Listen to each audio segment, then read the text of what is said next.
a pris 1000 Hutus et 1000 Tutsis de différentes régions. On a pris leur sang et on a mesuré. On a trouvé qu'ils sont les mêmes.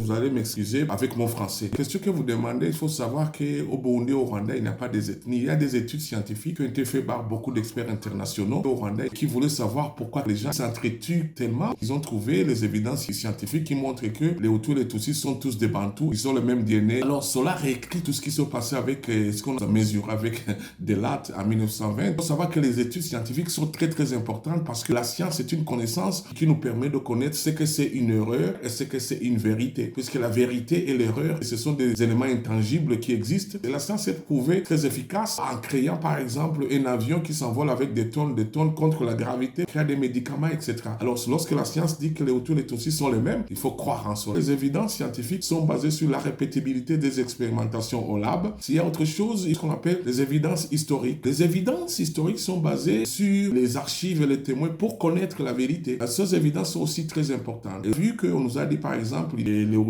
sont venus avant et que les Tutsis sont venus il y a 400 ans. Mais cela, lorsqu'on cherche partout, on trouve qu'il n'y a pas de preuves, il n'y a pas d'évidence, ce n'est que des hypothèses. L'exemple de M. Livingstone qui est venu ici en l'an 1800 et qui a aimé la région et qui est resté. On a envoyé Stanley qui était un journaliste à Londres, qui est parti chercher du travail aux États-Unis. On lui a dit, nous avons perdu un certain Livingstone, il fallait le chercher. Les archives se trouvent à la librairie de l'Afrique centrale en Belgique. Livingstone s'est rencontré avec des gens qui étaient des vieux, qui avaient peut-être 70 ans, 80 ans. Ils se seraient nés dans les années 1750, 1760. Et ces gens-là avaient des grands-pères qui se sont nés dans les années 1600, etc. Alors, s'il n'y a pas de dialecte, parce qu'on ne dit pas qu'il y a des dialectes, s'il n'y a pas de dialecte somalien et de dialecte éthiopien, cela n'est pas vrai.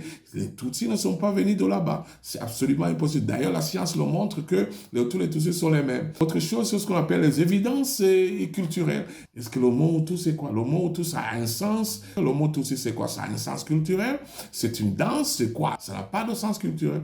Dans notre langue, c'est encore plus pur. Nous avons une même langue. Alors encore plus, qu'est-ce que cela veut dire Hutu dans notre langue? Qu'est-ce que cela veut dire Tutsi dans notre langue? C'est un arbre, c'est une rivière, c'est quoi? Il n'y a pas d'évidence linguistique encore. Mais ce que nous savons, c'est qu'il y a évidence sociale. Alors d'où viennent ces noms? D'après des recherches, on trouve que les noms viennent de la mythologie il y a longtemps, comme Samandari, etc. C'est ça la mythologie, les choses qui n'existaient pas. C'est devenu des classes, et après les colonisateurs ont pris avantage de cela et ont changé une ethnie qui n'existait pas. Parce que qu'est-ce qui s'est passé? Lorsque les colonisateurs sont venus, ils sont venus dans un moment où, au niveau international, il y avait deux philosophies. C'était le moment de l'idéologie de eugenics et qui a été appliquée même par Hitler. Autre chose qui a influencé ce qui s'est passé au Burundi et au Rwanda, c'est qu'il y avait une stratégie divisée pour régner. C'était une stratégie politique qui a été créée par le roi le Grand de Rome et qui a été aussi raffinée par le philosophe Machiavel et qui a été mis en application par le roi XI de France. Et à ce moment, on disait qu'il ne faut pas aller, comme on a fait, on a exterminé aux États-Unis, il ne faut pas exterminer les indigènes. Il faut travailler avec eux, mais il faut les diviser pour régner. Les Européens, ils ont une tendance de respecter les méthodologies. Ils sont venus ici au Burundi, au Rwanda, et à créer ce qu'on appelle de antithesis and thesis, et créer un conflit, antithesis. Ils ont dit, écoutez, vous les Hutus, vous êtes les propriétaires de ce pays et vous les Tutsis, vous êtes venus de l'extérieur, sans même évidence scientifique. Ils ont dit aux Hutus, les Tutsis sont vos ennemis parce qu'ils veulent vous gouverner par force. Et derrière là, les mêmes gens qui disent ça, ils renforcent cela. Et ils disent aux Hutus, écoutez, vous êtes le propriétaire du pays, vous devrez lutter pour que vous puissiez contrôler le pouvoir. Et l'autre, et vous les Tutsis, il faut lutter parce que vous êtes intelligent, you are designed to gouverner ces gens-là. Alors, on a créé ce conflit. On le dit ici, j'en ai ici. Ils disent qu'il est utile pour définir une stratégie visant à maintenir une population, la diviser, afin qu'elle ne puisse pas se réunir contre un objectif commun. Et il continue à dire, cette stratégie politique doit viser à asseoir sa propre autorité et affaiblir les adversaires en créant des dissensions, des oppositions et des luttes, et qu'il en est en effet plus facile de lutter contre les opposants de moindre puissance, ce querellant entre eux que de gouverner en face d'un contre-pouvoir uni et puissant. Depuis que nous avons mesuré en 1920, au Burundi ne sont jamais réunis. Leur objectif a été atteint. Pourquoi? Les gens pensent que les Blancs sont venus ici nous coloniser et dire en 1960, on finit, on part, on nous a civilisés. Non, non, non, non. Ils sont venus y rester, comme ils ont fait aux États-Unis. C'était l'objectif de cette stratégie politique. C'est pour cela que vous voyez, il y a des maisons qu'ils ont construites ici. Ils ne sont pas dit, écoutez, on vous aime, maintenant on a fini, on vous a civilisés, on a atteint notre objectif, mais on part maintenant, merci. Non, non, non, non, non, non, on les a chassés. On les a chassés. Dans certains pays, on les jetait des cailloux, hein. On disait, écoutez, partez. Alors ils ont commencé à dire, les indigènes, on va nous tuer. Alors, stratégie politique de temps là, on a utilisé ça en Inde, on a utilisé même les Baganda contre les Banyoro, etc. Lorsqu'ils trouvent qu'il n'y a pas vraiment de division, il fallait en créer. Malheureusement, nous avons accepté ce mensonge et on y a vécu. Hein. Ils ne sont pas ici et nous continuons à l'alimenter nous-mêmes, alors que c'est un mensonge, ils étaient là. Alors, cela veut dire qu'on a tué les gens, on les appelait les Hutus, les Tutsis, au Burundi, au Rwanda, depuis 1920, on a tué presque 3 millions à 5 millions par erreur. Think! Imaginez-vous ces gens-là qui sont morts par erreur. Ça, c'est très grave. Il faut en finir avec ces choses-là. Sinon, le Rwanda et le Burundi s'assoient sur un serpent, on va détruire ce qu'on est en train de construire. Ça va être détruit. Ça, c'est la première chose. La deuxième chose, c'est que j'ai voyagé, j'ai vécu dans 7 pays et j'ai vécu dans beaucoup d'ethnies, aussi en Afrique. Et tu trouves que tu mets les critères qu'on doit utiliser en 1920, tu les appliques dans beaucoup de pays africains. Tu vas trouver les gens qui se ressemblent comme des Hutus, comme des Tutsis. Lorsqu'ils entrent là-bas, les gens ne pensent pas que j'ai un petit nez, j'ai un grand nez, parce qu'on n'a pas créé cette antisécisme derrière leur vie, parce qu'il y avait beaucoup d'ethnies, on n'avait pas besoin de les diviser. Même en Éthiopie, les Oromos par exemple, il y a des gens qui se ressemblent comme des Hutus, il y a des gens qui se ressemblent comme des Tutsis. Même en Somalie, il y a des gens qui ont des gros nez et des petits nez. Même chez les Blancs, il y a des gens qui ont des gros nez et des petits nez. Même chez les Indiens, il y a des gens qui ont des gros nez et des petits nez. Même chez les Africains, il y a des gens qui se ressemblent comme des Chinois. Et en Afrique australe, au désert, même les Chinois, il y a des gens qui ont des gros nez, des petits nez. Alors, on ne peut pas baser un pays sur un nez. C'est absolument impossible. Il doit y avoir des évidences scientifiques, historiques et linguistiques, des évidences culturelles et sociales, etc., qui doivent des masses back up that. Otherwise, we are living into a lie, generation to generation. Alors, qu'est-ce qu'il faut faire pour en finir avec cela? La première chose, c'est de déconstitutionnaliser et désinstitutionnaliser les mots Hutu et les Tutsis, parce que ça n'existe pas scientifiquement. Deuxième chose, il faut criminaliser les mots Hutu et Tutsi parce que ça a été abusé dans notre histoire et c'était dans des classes. On n'est plus dans les royaumes. Ces mots ne devraient pas exister dans notre société. C'est-à-dire, celui qui dit le mot Hutu et Tutsi doit être puni par la loi. Troisième chose, il faut que celui, que ce soit à l'État, que ce soit au privé, refuse un peu du travail à quelqu'un parce qu'il appelle les Hutu, Tutsi, doit être sérieusement puni. Quatrième chose, c'est qu'un parent qui, avec des preuves, montre qu'il refuse que son enfant soit marié avec quelqu'un parce qu'il l'appelle Hutu, parce qu'il l'appelle Tutsi, doit être puni. Cinquième chose, il faut créer un syllabus, c'est-à-dire un livre,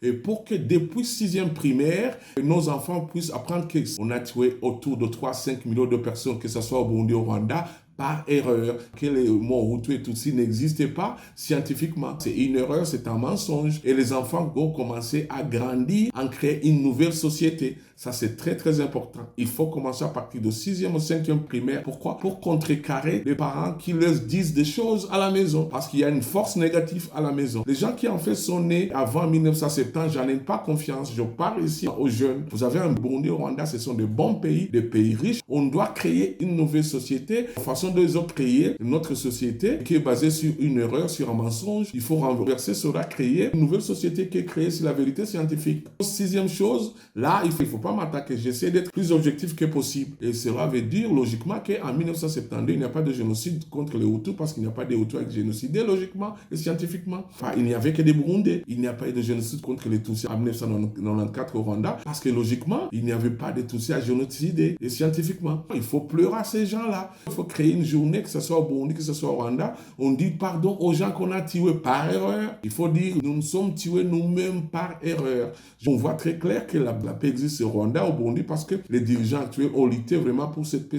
Mais la division d'or, lorsque tu vas dans certains bureaux, que ce soit au secteur privé, ou que ce soit à l'État. Ou dans ces pays, tu ne vois que des petits nez ici, des gros nez ici. Dans la rue, tu vois les gens qui marchent sans petit nez, sans gros nez. L'évidence morphologie, ça change avec beaucoup de facteurs. Il y a le facteur alimentaire, il y a le facteur climatique, il y a d'autres facteurs qui font qu'il puisse y avoir de développement des nuances au niveau morphologique. Par exemple, les gens qui travaillent avec beaucoup d'efforts et les gens qui travaillent avec peu d'efforts au niveau de développement de nos classes, et tout cela peut affecter les morphologies des personnes. Et un Chinois commence à devenir en blanc, avec le petit yeux qui devient de plus en plus grand. De plus, il y a beaucoup d'urbanisation. Je peux même donner un exemple. On ne veut pas la guerre. S'il y avait la guerre, et s'il y avait un massacre, par exemple, contre les gens qu'on appelle les Hutus quelque part, contre les gens qu'on appelle les Tutsis quelque part, qu'est-ce qui va se passer d'ici 10 ans? Mais même maintenant, tu vas trouver qu'il y a des Tutsis qui peuvent s'appeler des Hutus quelque part, et il y a des Hutus qui peuvent s'appeler des Tutsis quelque part. Et je pense autour de 30% des gens qui peuvent mourir d'ici 10 ans ou 20 ans, ça sera par erreur. Ou bien on va demander, c'est Tutsi, c'est Hutu. Mais il y aura beaucoup de populations, tu sais, mais tu ne sauras même pas l'origine de cette personne. C'est-à-dire la morphologie n'est pas fiable, is not sustainable. Morphologic aspect is not sustainable. In Burundi et in Rwanda. Ce n'est pas seulement cela. Par exemple, la morphologie au niveau de nos familles. Nous savons très bien que dans nos familles, les gens ne se ressemblent pas. Et du tout, il y a quelqu'un qui est noir, plus noir que l'autre, qui est plus light complexion. Tu vas trouver qu'ils ont même des mêmes parents, biologiquement, mais ils ne se ressemblent pas. Les évidences psychologiques sont très profondes. Ils ont créé l'ennemi de l'autre. Absolument, on suit cela. Cela, ça vient clairement de Galian philosophe qui a été créé. C'est-à-dire que le Hutu devient un antithesis, l'autre aussi devient a thesis. Alors, des gens dans ces deux pays, tu trouves qu'ils ont accumulé cette idéologie hegelienne. Je m'excuse, on nous a appris comme des chiens. On a dit aux petits nez, les Tutsis, qui sont intelligents plus que les autres. Le IQ, l'intelligence n'est pas basée sur le petit nez. On a dit au Hutu, le gros nez, écoutez, vous êtes le propriétaire du pays. Mais cela n'est pas du tout vrai. Alors, tout cela a affecté très, très sensiblement au niveau psychologique et ça devient générationnel. Ce n'est pas scientifique. L'intelligence n'est pas basée sur la morphologie. Être propriétaire du pays, être leader, ce n'est pas basé sur le gros nez. Le petit nez marche comme s'il est plus intelligent que le gros nez et le gros nez marche qu'il est plus burundais ou rwandais plus que le petit nez. Donc, croire à un mensonge. Vous savez, vous pouvez croire à un mensonge, croyant que le mensonge est une vérité, alors que c'est un mensonge. Il faut utiliser certaines évidences pour savoir la vérité. Parce que la vérité existe séparément de nous. La vérité existe séparément de ce que nous voulons ou ne voulons pas. Ça doit finir avec cette génération. Vous, les jeunes, devrez savoir que c'était un mensonge qui a beaucoup tué, qui ne devrait pas tuer d'autres générations. Que notre Seigneur vous demande d'arrêter cette psychose qui est dans votre tête. Il faut enlever cela parce que dans d'autres pays, il y a des gros nez en Chine, il y a des petits nez en Chine, il y a des gros nez en Europe, des petits nez en Europe. Mais lorsqu'on a fait les hygiéniques pour les différencier en termes de théorie d'évolution, ils n'ont pas pris cela dans leur psychose.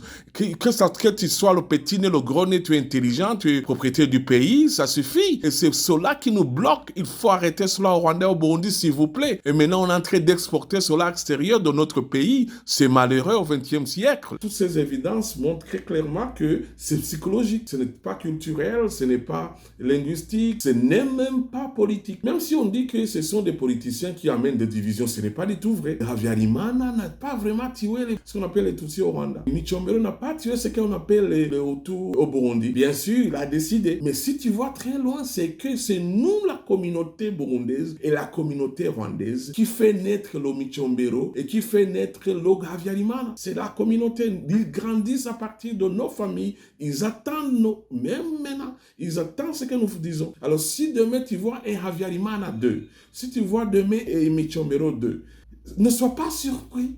C'est tes mots-là. Et le Habyarimana 2 et le Micombero 2 va commencer à dire, un jour si je vais là-bas, je vais montrer à ces Hutus comment. Un jour si je vais là-bas, je vais montrer à ces Tutsis comment. Petit à petit, et lorsqu'il y a un conflit, et voilà. C'est ça ce que les Burundais et les Rwandais devraient savoir. Qu'il n'y a pas d'évidence historique, il n'y a pas d'évidence scientifique, il n'y a pas d'évidence culturelle, il n'y a pas d'évidence linguistique, il n'y a que des évidences que nous ne sommes pas des originaires, que nous avons accepté parce qu'on pense qu'il y a des profits pour cela. Mais il n'y a pas de profit. Il peut y avoir des profits politiques à court terme, mais il n'y a pas de profit. Il faut savoir aussi d'être humain a une valeur personnelle. C'est une valeur que nos droits ne sont pas donnés par les Nations Unies, la Déclaration des droits de l'homme, la Charte des droits de l'homme. Non, non, non. We have innate value. Nous avons une valeur qui ne nous a pas été donnée par nous-mêmes. C'est pas nous-mêmes qui se donnent la valeur. Dieu qui est en dehors de notre temps et dans notre espace, c'est Dieu qui a donné la valeur. Même dans la Bible, nous avons vu comment Dieu a puni les Cananéens, traitaient mal les gens. Il faisait aussi faire l'oration sexuelle avec les prostituées et sur le altar pour avoir les pouvoirs. Et ils amenaient aussi les petits enfants à les sacrifier, etc. Et ils maltraitaient les gens, etc. Et Dieu les a dit, écoutez, je vais vous punir. Il a envoyé les Israéliens pour les détruire. Et c'est la même chose. Le Dieu qui est bon, qui est juste, mais qui doit punir. Le Dieu n'est pas le Dieu des Israéliens seulement. Il a puni les Israéliens après. Ils ont trouvé les Israéliens en train de faire la même chose. Ils dormaient avec les prostituées sur le altar. Ils sacrifiaient les enfants. Ils maltraitaient les gens. Et qu'est-ce qu'il a fait Dieu? Il a envoyé les Babyloniens pour détruire l'Israël. Et c'est un Dieu juste. Et c'est un Dieu qui punit à la fois. Puisque Dieu ne peut pas. God cannot stand and never and cannot stand evil. Pour Dieu, the evil must lose. C'est pour cela qu'il faut que les politiciens puissent savoir, don't treat people that they are junk people. God does not create junk people. Il ne faut pas penser, tout il est mauvais, et tout il est mauvais. Non, non, non. God has created people equal. Des handicapés, les prostituées, les blancs, les noirs, les chinois, ils sont les mêmes. Et ils les ont donné une valeur que si tu le touches et tu es puni. Au niveau international, nous avons vu comment Dieu a puni les gens, y compris ici au Grand Lac.